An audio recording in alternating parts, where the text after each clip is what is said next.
What's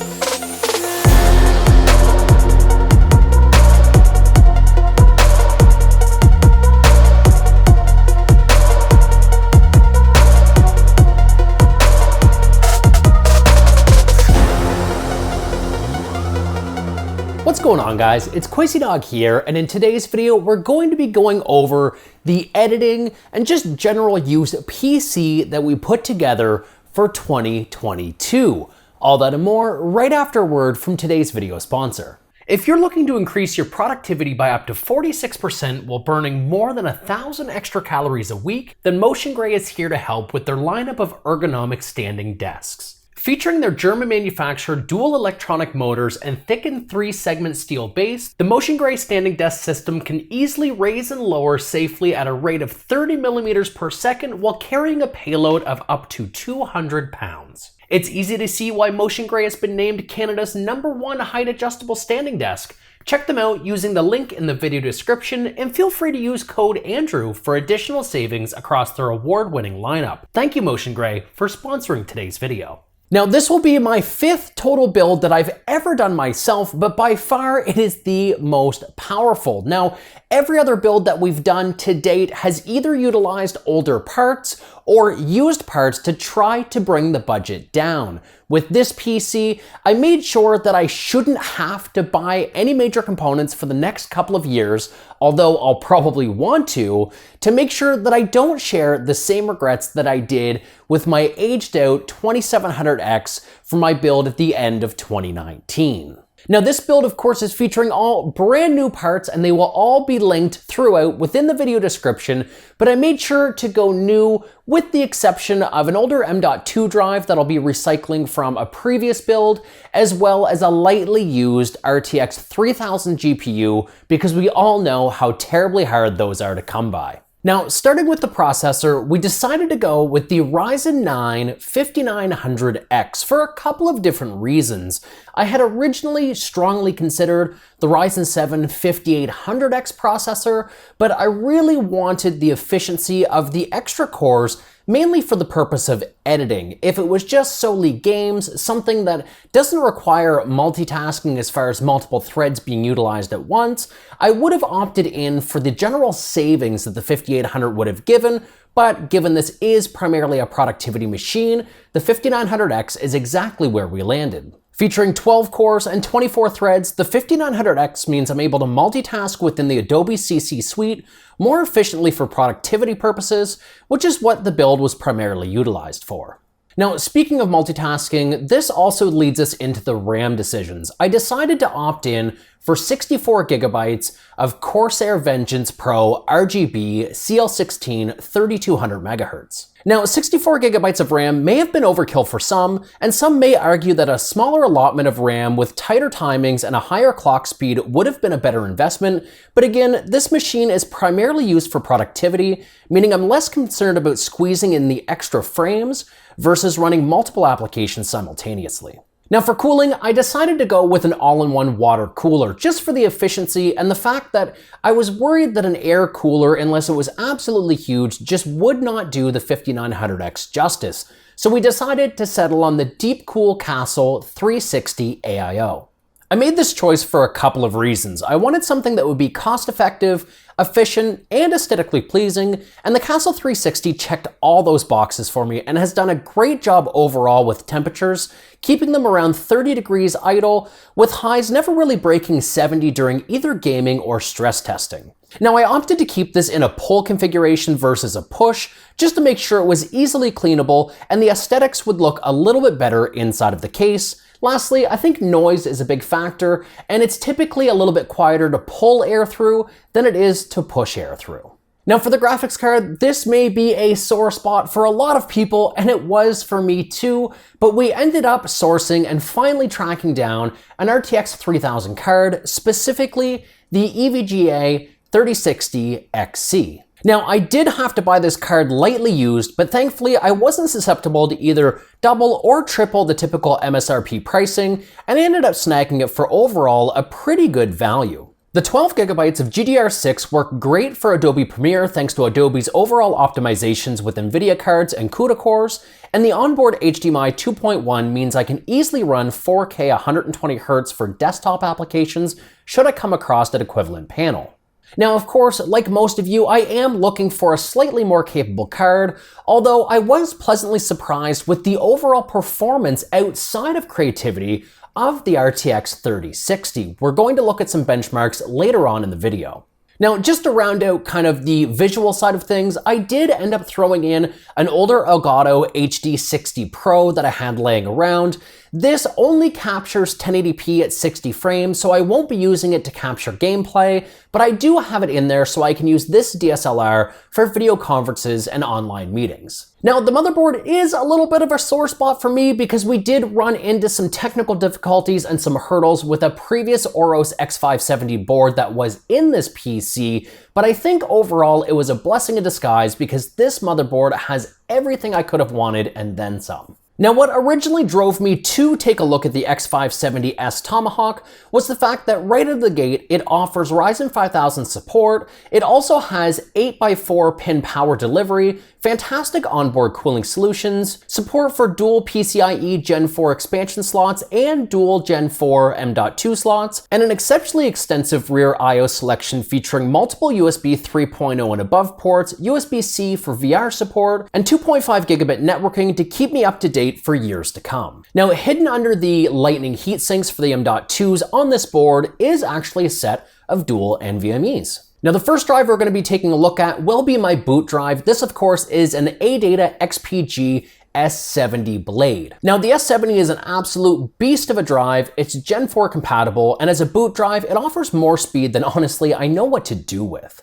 Now, the secondary drive is just a supplementary drive, so I didn't have to worry about it being Gen 4. So for the second drive, we actually have the GAMX XPG S11 Pro. Now, my main goal with this build was to stick solely with NVMe or M.2 storage and to scrap anything to do with SATA-based drives within the unit itself, whether it be old Rust mechanical drives or anything solid state. Now, to make sure that I can still archive all of my information, whether it be family photos or old renders from YouTube videos, I went ahead and picked up a Seagate 6TB external expansion drive. This drive just utilizes USB 3.0, which I have a lot of on the back of the I/O for the motherboard, and it's as much as I need for just general purpose storage for things that I'm not commonly going to go back for. Now, powering absolutely every component within this build is yet another product from XPG. I promise this build was in no way sponsored. I tried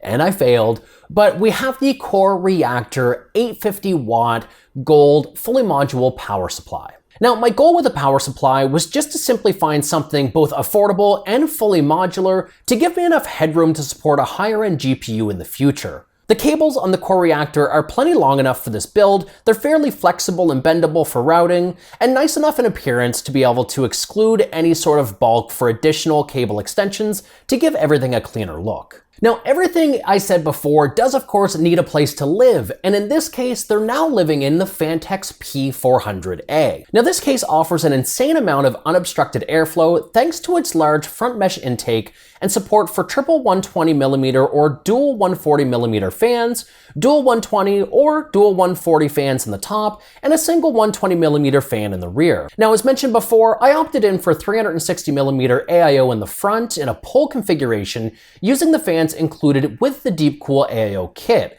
and moved the triple 120 Phanteks fans included with the P400A in both the top and the rear to act as exhausts. The included tempered glass side panel in this case helps make my selection of RGB components come to life, and the front I/O should be enough for the average user. Now, cost-wise, this is no doubt the most expensive PC that I've ever put together, but realistically, it's not as bad as I thought it was going to be. The total overall cost is somewhere in the ballpark of about $2,600. That's of course before factoring in things like taxes and shipping, because those costs may differ depending on where you guys live as well. Now, part of the ways that I decided to save on this build was gradually piecing it together, utilizing sales from things like Black Friday, Boxing Week, and from today's video sponsor to help me save big on the version of Windows that's currently installed on the rig. If you guys are looking for an affordable Windows 10 key, then you need to do yourselves a favor and check out VIPscdkey.com.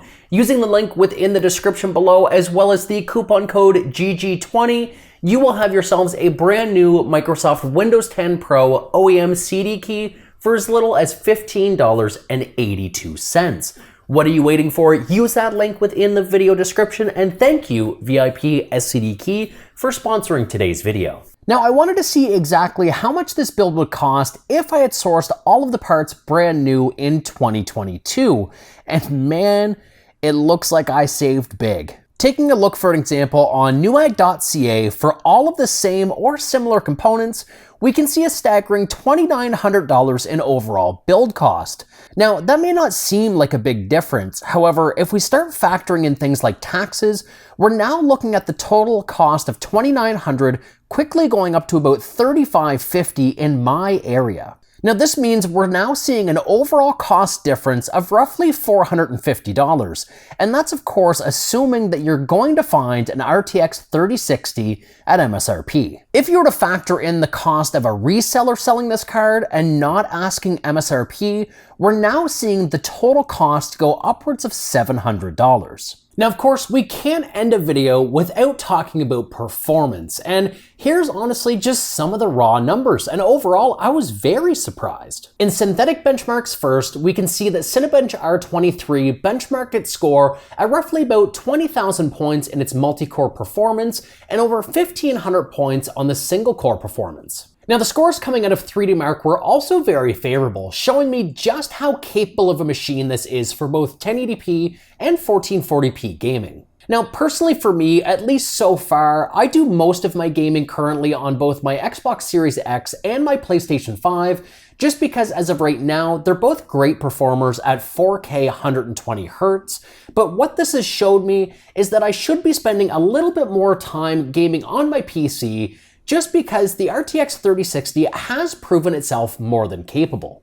Now, speaking of those capabilities, this build is easily capable of pulling over 60 frames in most modern titles, which for me is perfect because that's the maximum refresh rate of this Hisense 4K TV that I'm using in place of a traditional monitor. Now, we also did a crystal disk mark on the NVMe on specifically the S70, the Gen 4, and it's showing us exactly how capable that is when you pair it with a compatible X570 board and a PCIe Gen 4 lane. Now, all of these benchmarks were just run almost completely stock. I haven't done any manual overclocking at all, and all I've really done so far is let the Ryzen Precision Boost kind of do its thing and get me a little bit of extra performance where it counts. Now, I honestly haven't done very much video editing on this. This, in turn, will actually only be the second video that I've ever ingested onto this PC, but my last upload ended up being about 12 minutes long. The footage that we use is a compressed 6K to 4K 100 megabit per second file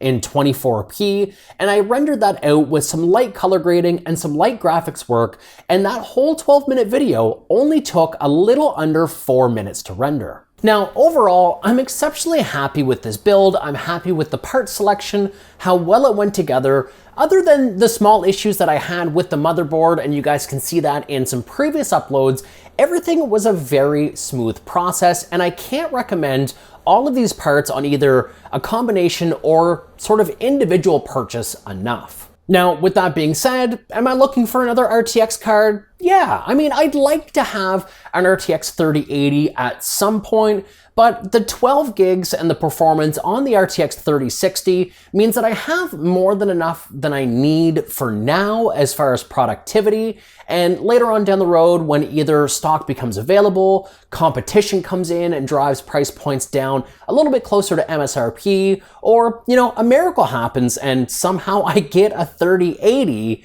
I'm fine with the 3060. It's just, the 3080, everybody has their wants, and I do want to be able to game in 4K. Again, I have that 4K TV as a monitor, so I think that would be really cool, but for now, again, super happy with the 3060, and honestly just thankful that I got it for the price that I did. Now, overall, let me know how you guys like this build. Let me know what you personally may have changed, and what you have at home, because I love to learn more about what you guys are using your PCs for. I've interacted with so many of you already in the comments to learn about your builds, what you use them for and how they perform, that honestly, it just makes me happy to have those open-ended conversations. But until my next video, my name is QuazyDog. You guys, of course, have been awesome, and we'll catch you all in the next one. Take care.